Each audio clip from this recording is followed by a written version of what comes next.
Anyo kawulira. Akacha akaliro. Happy Mother's Day. Tonyumiza Mother's Day. Ate buzibu ki? Manyi negwe kimanyi Uganda streets z'okumatters streets z'Namugongo ziringa eze China like normal street food ya China. But I really think kalya. Kantu ki? Kano. Kati the animal of the world. Chogere mu Luganda nti akasoloke eggwanga. Sikaina ko buzibu. And for the people who abakalya, I don't still have issues with them. It is okay to eat it.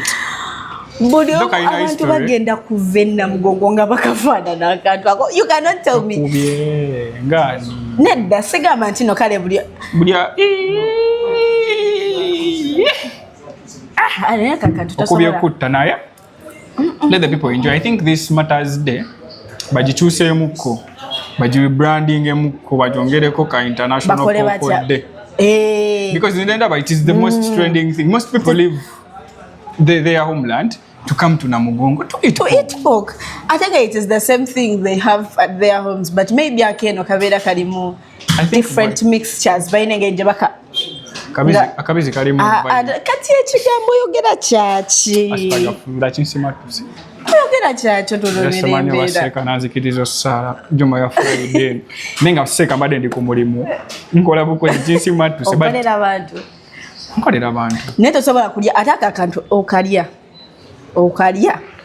Tosobola kubanga tokalyanga mbere ekyali bwetyo. Balegura. Abantu ne balya akantu ne banya n'omwenge. Because tell me why. You know abantu bagenda kusemberera poka oba bagenda kusemberera kagati. At the end of the day, kisinzire kikututte, but they have held mass. Leero batandise ne misa tandise musawa nga ttaano, and we have seen prominent people that have come to attend the mass. His Excellency the President abaddewo. Janet, the First Lady naye abaddewo, ndabyeyo ku Zambali. He was there. Bobby Wine abaddeyo. I've seen Zake and a lot of prominent people abaddeyo for this month. For the mass, sorry, today. Baji blessings. Baji blessings. It was blessed. President wa from Londi ya yingide wane buchichi. Producer Labika yalidda kabisa. Akasoloke gwanga kubanga sigala chechi mu, but anyways. Bule tukogerako ngaseka. Omwana akanda kamusajisa. But at the end of the day.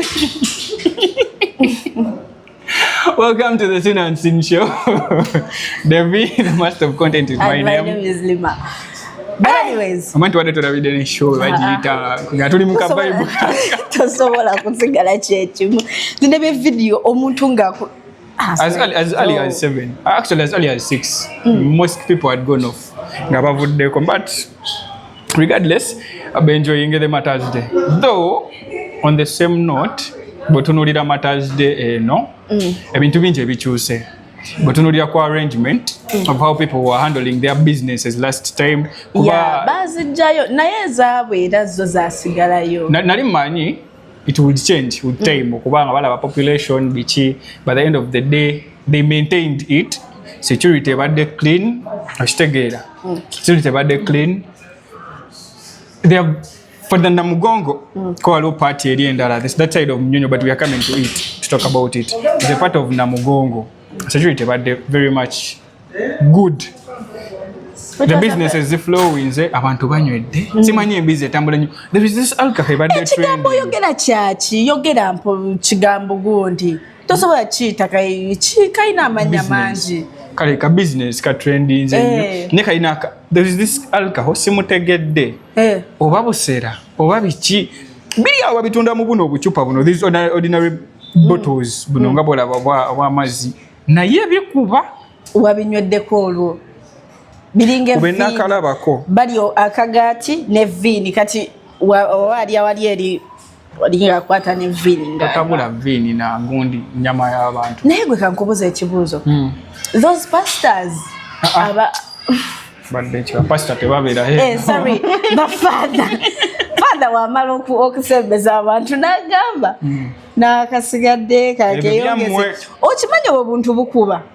That is alcohol, of which the Catholic Church is forbidding alcohol. For them, they support the taking of alcohol. Even Jesus turned water into wine. That was a miracle. He never said after. you continue with it because they are not the ones that change the But the it was there on the Last Supper. Chona chechiri.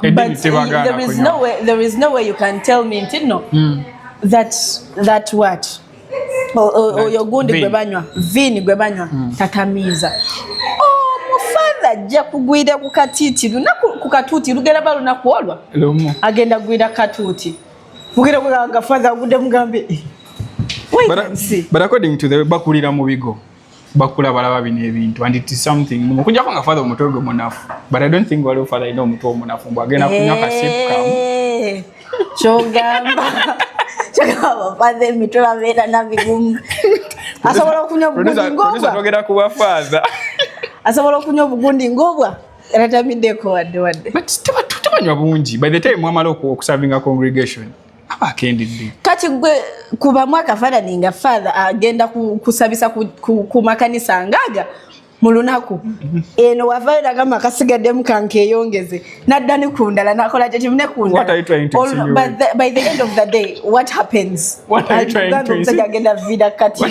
to insinuate? But father chogere kubandaba ngeri jo tabukidde vini evili dunako obuzibu. By the way, let me tell you something. Twalina omwana at school omanyi obugati bwe basembera nabo mu church. Omwana when I was still at school in high school omwana yagula kasaketi kalamba n'akaleeta n'akanywera ku buugi yakalya as long as they are not yet blessed chobola chaba baboleta they first bless them so baba yakagula. Are you sure? Yeah, they first bless them. Aitogamba tebwali bugati bwa mu church. It was ordinary bread. Bufuka kali kekamu anti kaba kekamu naye bwe yali agenda okubulya yagamba kansabe n'asaba for the holy bread natandika okulya era nawe osabira emmere ng'ogenda giri ate mulimu ebintu byesitegeera. You see this kale sivumirira church is not naye osaba nsabira ddala naye soko mbulire kulwaki abo ba Pentecost church basala mugati. It depends, not all churches, because I've seen them nabo bayina the same structure of the holy bread like kagaba kasanko ng'obwaffe. Yeah, maybe go church jali osabirako just yali ekyabula muko ka finance nedda basala bugati bune. Have you ever been to these big churches and you have witnessed and you have witnessed such we're talking about wali mu kyalo era nayo yali atanya gambe nali mu kyalo waliwa nali eno era ne batuwa bintu bye obera side ki ko kati awo tujja sinziro kale Zana zatumaze atisobola kungamba. No, I'm trying to tell you, I was at a church and they gave us that thing. That's what they could afford. Maybe that's what they could afford. But church number baye chiwebwayo era ne batuwa mugati ya bitano. Walia te walia. Anyway. Walia te walia. Holy Communion lwaki obatosembera mu church. Obo ino okusembera. But anyways, however, atuvudde ku byagonde. Kubya the fun at the Namugongo and all that. We had some sad news. National Pork Day. Ate kati National Pork Day ingilidde muwa. Ati mukati tugenda gikyusa. Martyrs Day kubanze ndaba basinze kwayipinga kaki. Kekasinga otambula. That ka business. But naye mu ba Martyrs temwalimu abasiraamu. They were there though. It didn't ever nnyo. Butunulira ebintu by'eddiini, the Catholics, the Protestants, the Muslims. Waliwo ebintu ebimu bye bataagala kujjayo oba bye batahayipinga. Mu ba Martyrs mu bajulizi mwalimu abasiraamu. Bawulira batya nga muli akanyama ako? Ate ffe tubagambeko bakalye. Bawulira batya? Temusobola. But anyways, however, this early morning, wabaddewo explosion in Munyonyo. Yeah, you first told me. But me, according, in my own opinion, I don't think that was a bomb. Si chikiriza nti yabadde bomb. Why? What are you basing on? Olaba omuntu okubanga it was a terrorist. Tasobola kubanga, because when you look at that video, producer, I don't know if you can put it up. There is no way you can tell me ntino oyo yabadde terrorist ngali ku border. Nasazawo kwebalusiza ku gundi kwebalusa nga tewali bantu. If you really want, if he was a terrorist olaba obulumbaganyo bubeerangawo you cannot tell me on that matters abajulizi bonna bonna yali tasobola genda oba mu church naye tulisizeeyo era yeyalabyawo. I don't think that was a bomb. It was not. Okay, that's in her own opinion. But according to when the story boomed out, and footage of Fulumia, it was alleged in the beginning, because even the police has not come out with a straight statement. Kwabagamba, they are still investigating the cause of what happened. About the explosion. But in the first, in the incident, when the incident happened, it was an explosion, and people expected it to be a bomb, of which abantu babiri bo bafiiriddewo.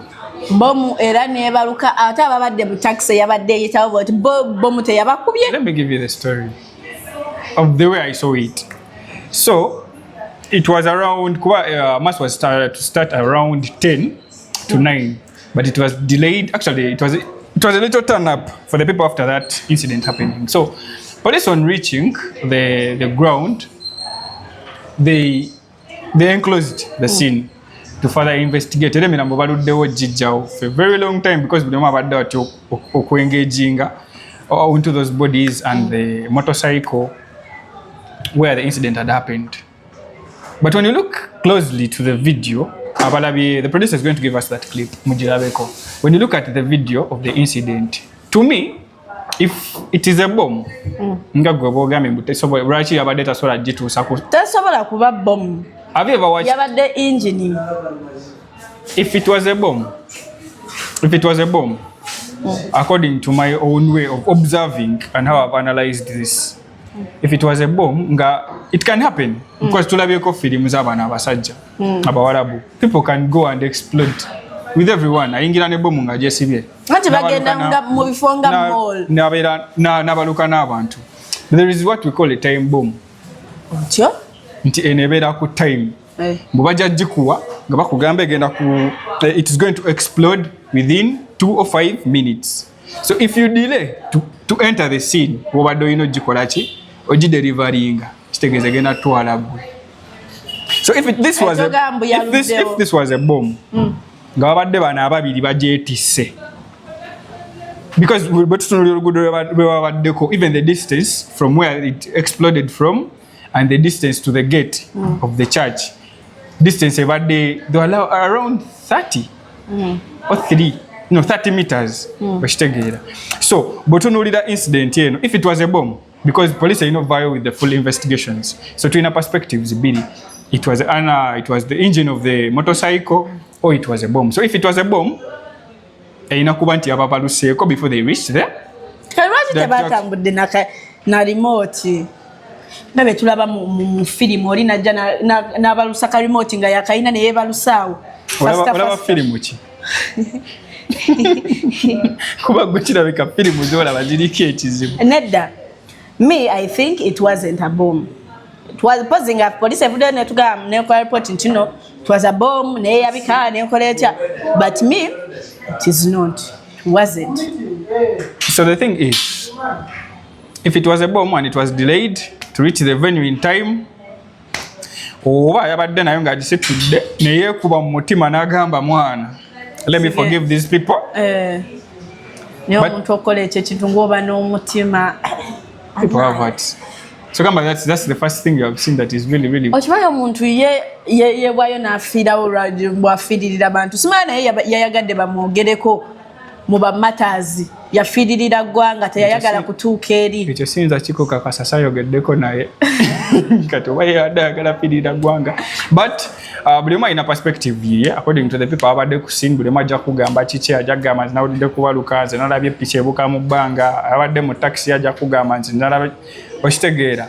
But when we talk about tulabyeko ku explosions zino ezibaddewo, when you look at when yali wano Elugogo, at the end of that was around 2010, eyatta abantu, still waliwo neyali that happened at Kanyana Kabalagala, still that same day. Yes. Okitegeera nti after the investigations twagenda okulaba nti these people had just planted the bombs.